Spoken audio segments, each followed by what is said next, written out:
വെനസ്വേലയിൽ അതിക്രമം നടത്തി പ്രസിഡന്റിനെയും ഭാര്യയെയും തട്ടിക്കൊണ്ടുപോയ അമേരിക്കൻ പ്രസിഡന്റ് ഡൊണാൾഡ് ട്രംപ് പുതിയൊരു അവകാശവാദവുമായി രംഗത്തെത്തിയിരിക്കുകയാണ്. വെനസ്വേലയുടെ ആക്ടിംഗ് പ്രസിഡന്റ് താനാണെന്നാണ് ട്രംപ് പ്രഖ്യാപിച്ചിരിക്കുന്നത്.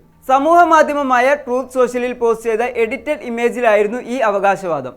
കൂടുതൽ വിശദാംശങ്ങൾ പരിശോധിക്കാം. സ്വാഗതം ഇൻഡെപ്തിലേക്ക്.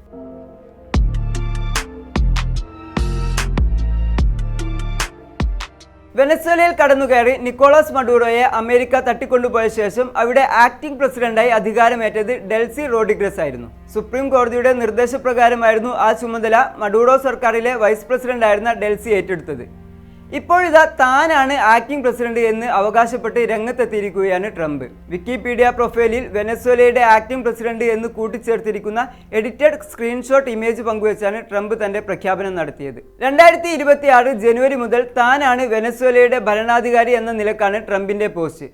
ലാറ്റിൻ അമേരിക്കൻ രാജ്യത്ത് അധിനിവേശം നടത്തിയ ശേഷം അവിടെ ഭരണം നടത്താൻ താല്പര്യമില്ലെന്നാണ് ട്രംപ് ഭരണകൂടം പറയുന്നതെങ്കിലും അമേരിക്കയുടെ പ്രതികരണങ്ങൾ സൂചിപ്പിക്കുന്നത് മറ്റൊന്നാണ്. വെനസ്വേല ഇനി മുതൽ US നിർമ്മിത ഉൽപ്പന്നങ്ങൾ മാത്രം വാങ്ങുമെന്നായിരുന്നു അടുത്തിടെ ട്രംപ് പറഞ്ഞത്. പുതിയ എണ്ണ ഇടപാടിലൂടെ ലഭിക്കുന്ന പണം ഉപയോഗിച്ചായിരിക്കും വ്യാപാര ഇടപാടുകൾ. ഇരു രാജ്യങ്ങൾക്കും പ്രയോജനകരമാകുന്ന തന്ത്രപരമായ പുനഃക്രമീകരണം എന്നൊക്കെയായിരുന്നു ട്രംപ് ഇതിനെ വിശേഷിപ്പിച്ചത്. അതിനു പിന്നാലെയാണ് പുതിയ അവകാശവാദവും എത്തുന്നത്. Venezuelan supreme tribunal of justice വഴിയും ഭരണഘടനാ പിന്തുടർച്ചാ പ്രക്രിയ വഴിയുമാണ് ഇടക്കാല പ്രസിഡന്റ് അധികാരമേൽക്കുന്നത് എന്നിരിക്കെയാണ് ട്രംപിന്റെ പുതിയ അവകാശവാദം. ജനുവരി 3 പുലർച്ചെ 2 സൈനിക നീക്കത്തിലൂടെ തലസ്ഥാനമായ കാരക്കസ് ആക്രമിച്ച് പ്രസിഡന്റ് നിക്കോളാസ് മദൂറോയെയും ഭാര്യയെയും തട്ടിക്കൊണ്ടുപോയത്. പിന്നാലെ വെനസ്വേലയുടെ നിയന്ത്രണം തനിക്കാണെന്ന് പിറ്റേ ദിവസം തന്നെ ട്രംപ് അവകാശപ്പെട്ടിരുന്നു. എന്നാൽ വെനസ്വേലയുടെ അധികാരം ഏറ്റെടുക്കാൻ പദ്ധതിയില്ല എന്നായിരുന്നു അമേരിക്കൻ വിദേശകാര്യമന്ത്രി മാർക്കോ റൂബിയോ പ്രതികരിച്ചത്. ആദ്യഘട്ടത്തിൽ അമേരിക്കയെ കടുത്ത ഭാഷയിൽ വിമർശിച്ചിരുന്ന ഡെൽസി റോഡ്രിഗസ് അവരുമായി ചർച്ചയ്ക്ക് തയ്യാറാണെന്നും അറിയിച്ചിരുന്നു. അമേരിക്കയുമായി സഹകരിച്ചില്ലെങ്കിൽ മദൂറോയേക്കാൾ വലിയ വില വെനസ്വേലയ്ക്ക് നൽകേണ്ടി വരുമെന്നാണ് ട്രംപ് നേരത്തെ നൽകിയ മുന്നറിയിപ്പ്. കാരക്കാസിലെ ആക്രമണത്തിൽ ക്യൂബൻ സുരക്ഷാ ഉദ്യോഗസ്ഥരടക്കം 100ഓളം പേർ കൊല്ലപ്പെട്ടെന്നായിരുന്നു റിപ്പോർട്ടുകൾ.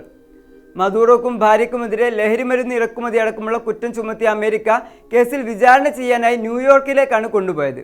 മാസങ്ങളായി മദൂറോ സർക്കാരിനെതിരായ ശക്തമായ സമ്മർദ്ദം ചെലുത്തി വരികയായിരുന്നു US. ശീതയുദ്ധത്തിന് ശേഷം ലാറ്റിൻ അമേരിക്കയിലുണ്ടായ അസാധാരണ US സൈനിക ഇടപെടലായിരുന്നു വെനസ്വേലയ്ക്ക് നേരെയുണ്ടായത്. മാസങ്ങൾ നീണ്ട പ്ലാനിങ്ങിനൊടുവിലായിരുന്നു വെനസ്വേലയ്ക്ക് നേരെ ആക്രമണമുണ്ടായത്. ചാര നിരീക്ഷണത്തിനും ആക്രമണ പരിശീലനത്തിനും ശേഷമായിരുന്നു US സൈനികരുടെ ആക്രമണവും ബന്ദിയാക്കലും. പിടികൂടിയ മദൂറോക്കെതിരെ നാർക്കോ ടെററിസം, കൊക്കൈൻ ഇറക്കുമതി ഗൂഢാലോചന എന്നീ കുറ്റങ്ങളാണ് ചുമത്തിയിരിക്കുന്നതെന്നാണ് അറ്റോർണി ജനറൽ പാം ബോണ്ടി പുറത്തുവിട്ട കുറ്റപത്രത്തിൽ പറയുന്നത്. അമേരിക്കൻ സൈന്യത്തിന്റെ എലൈറ്റ് വിഭാഗമായ ഡെൽറ്റ ഫോഴ്സ് FBI പിന്തുണയോടെയാണ് ഏകപക്ഷീയമായ ഈ ആക്രമണം നടത്തിയത്.